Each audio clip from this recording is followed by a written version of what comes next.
Good afternoon and welcome to Valley Views. I'm your host, Glenn Edison, and certainly glad to have you. And as always, we're thankful for BTC Fiber, who sponsors our program.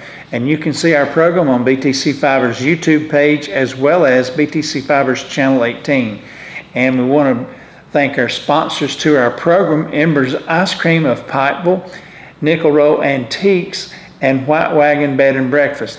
Those are all right in downtown Pikeville, so go by and check them out. If you need an ice cream, go by. If you need an antique, go by. And if you want a place to stay, go by. So until then, they're great places to be. And today we have with us Anthony Jones. He's the Assistant Park Manager of Cumberland Trail State Park here, actually in Cumberland County, near the Bledsoe County line. But Anthony, it's good to have you. Good to be here. Thank you for being with us. And let's get into a little background of this park and a little bit for people that might not know all the history to the park. So the Cumberland Trail is a 300-mile long hiking trail that starts at Signal Point, Chattanooga, and goes all the way to Cumberland Gap, Kentucky. Or it can start at Cumberland Gap, Kentucky, and go all the way to Signal Point, Chattanooga. But it became a state park in 1998. It actually has a longer history than that. The State Scenic Trails Act was signed in 1971, which made the Cumberland Trail.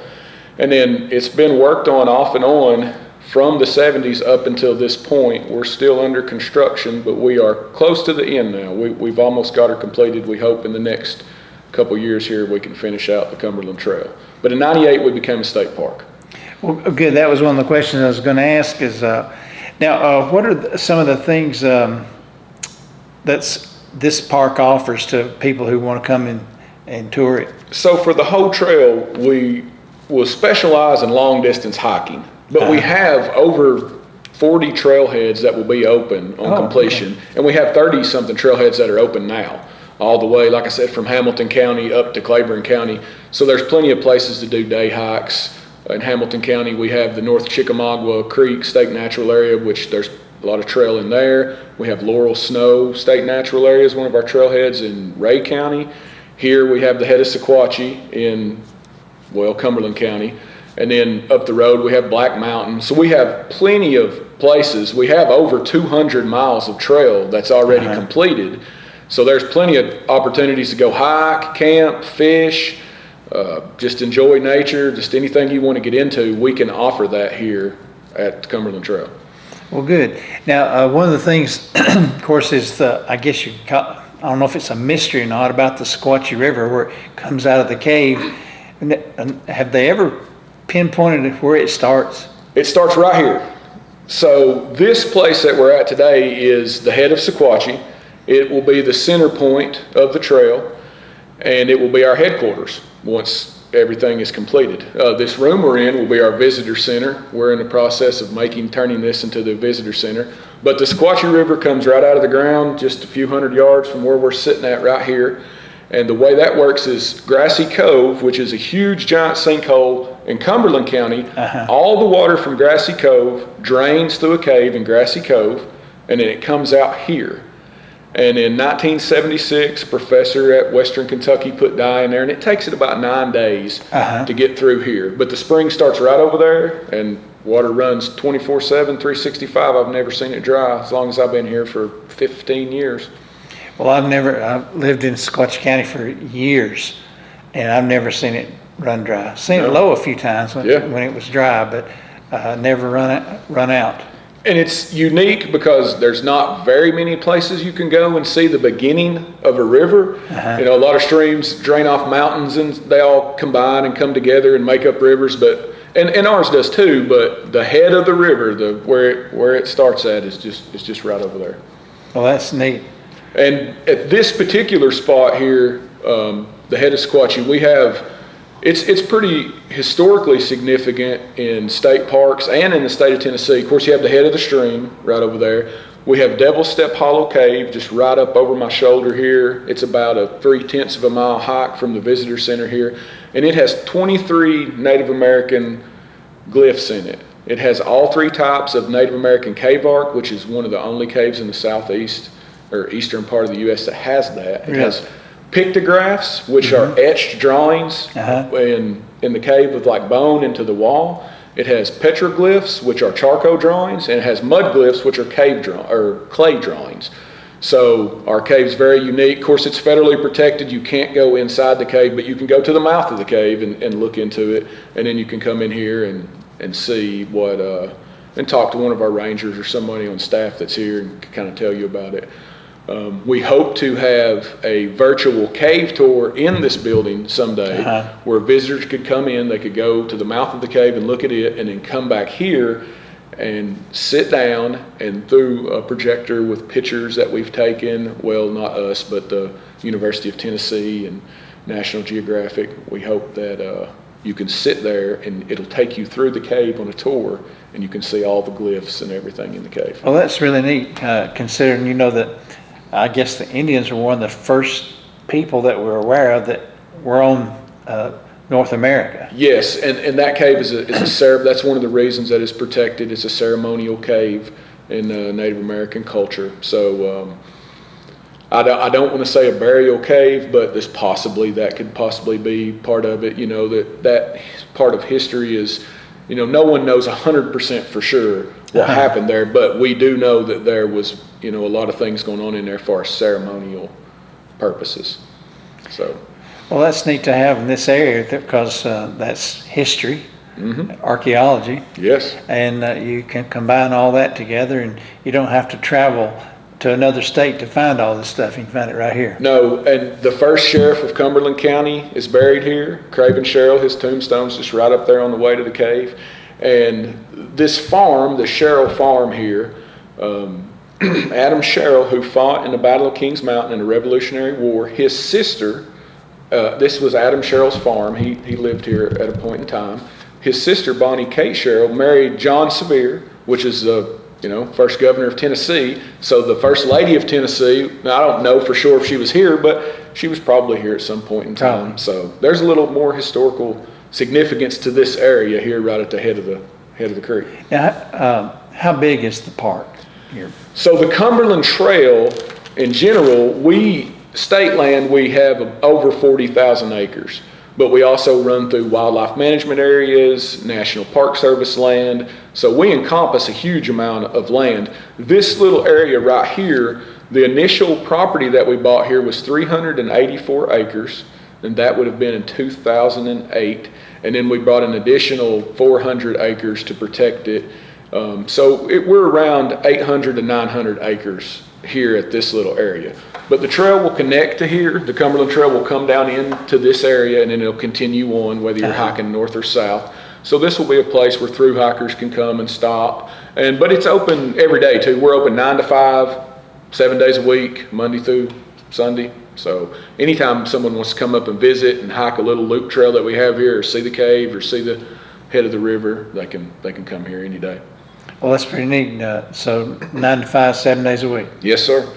Well, that's good. It gives everybody an opportunity to come when they can. That's right. If they're working, they can come during the weekend or something. Yeah, and the word is starting to get out more.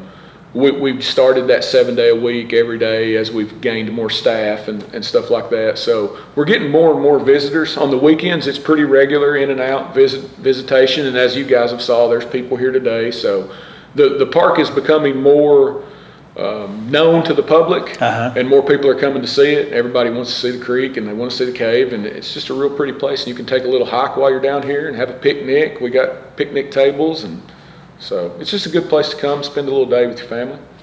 Yeah, a lot of times people think of the parks like Fall Creek Falls, where you got the golf course and all the other amenities, but here you can come and be with nature. That's right. We don't have cabins and campgrounds and stuff. We do have camping on the Cumberland Trail, but all of our camping is backcountry camping. So we don't have all of that, all of those facilities that you see at those other parks. We are come out and enjoy yourself, get away. There's no cell phone service here, so you can play hooky from work, come down here. You don't get no service. You can hike out in the woods. You don't have to worry about your phone ringing. You can just kind of get away. And our whole park is like that. They can go out and hike. We have 2 or 3 sections that are connected over 50 miles long. So you can do long hikes, we have day hikes. I mean, you can get into any kind of hiking or outdoor recreation that you want on the Cumberland Trail. We offer that to everyone. Well, that's good, because if you had those other facilities, that would take away from the nature here. It would be a little different. There's plenty of parks that have all that stuff, and that stuff's great. It is, but you know, we're kind of proud that we don't have that you can get away and do a little bit different kind of enjoyment here. Now, imagine there's a vast arrangement of animals around the park, aren't there? Oh yeah, we have all kinds of wildlife native to Tennessee. You know, you have your deer and your turkeys and your bobcats, foxes, coyotes, and in this area too, you have bears that come through occasionally. Since the Big South Fork released bears in '96 and '98, in the Big South Fork, those bears have migrated this far south on the plateau. So yeah, we have occasional bear sighting every now and then. And just stay away from them, right? Yeah, they won't bother you, you know, for the most part. Pretty harmless. If you come up on a sow and some cubs, then, you know, but most of the time they're going to run off. You'll never see them. They'll smell us way before we get to them. That's true. Yeah. They will. Let's see. Well, do you offer, other than what we talked about, the camping, not the camping, but the hikes and things, do you offer other things for the tourists? Or we have our rangers do presentations and programs. They're listed on state parks websites and stuff. Right now we're still constructing the Cumberland Trail. That's our main goal, is to finish this project that began in the 70s, and that is our focus. We have contractors right now building Cumberland Trail. I have seasonals from Tennessee state parks all across the state coming in this week to help us build the Cumberland Trail. And that's what we're passionate about. We want to finish this project and connect that trail from Kentucky to Chattanooga. Well, as we approached you a while ago, y'all were finishing up some bridge work? Yeah, so like I said, we have seasonal interpretive rangers. Those are college kids that do a program in the summer for Tennessee state parks, and every state park has seasonal interpretive rangers. They give information programs and presentations to the public. We get those guys for 3 weeks this time of year, and they come and they help us work on the Cumberland Trail. And we have an article in the Tennessee Conservationist. If anyone gets a hold of that for this month, you can read about the seasonal interpretive rangers and what they've done to help us complete our park.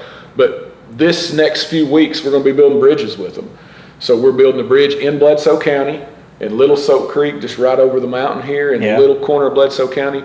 We're building a 30-foot long aluminum bridge that will cross Little Soak Creek and be just another piece in our connection for the CT. Well, that's also helps y'all when you have those seasonal people to come in and help, where you're not having to do all the work. Yeah, that's 23 over the next few weeks. It'll be 60-something extra bodies that we have that can build trail and do those things. You know, our park ranger duties, we're spread out and doing different things. One day we may be designing trail. The next day, you know, we may be carrying an injured hiker out. We had one yesterday, actually, that our rangers had to carry a girl out that had hurt her leg. So, you know, and we have 11 counties that the trail runs through. So our rangers are pretty busy trying to keep up with everything on those counties and build the trail, and we can get extra help. And we have all kinds of volunteer opportunities. If anybody's interested in volunteering to work on the CT or build the CT, just come up to our office here or give us a call, and we'll be happy to hook you up. How can they get in touch with you? As far as you said, give you a call, how can they reach you? So there's 2 phone numbers that they can reach us at. Our Caryville office, that phone number is 423-566-2229. And then the number here at the head of Squatchy is 423-533-2928. And if anyone be interested in helping us work on the Cumberland Trail or adopting a section of trail or maintaining a section of trail, we would love to have that help. You wouldn't turn them away, right? We don't turn volunteers away. No, we'll get them out there doing something.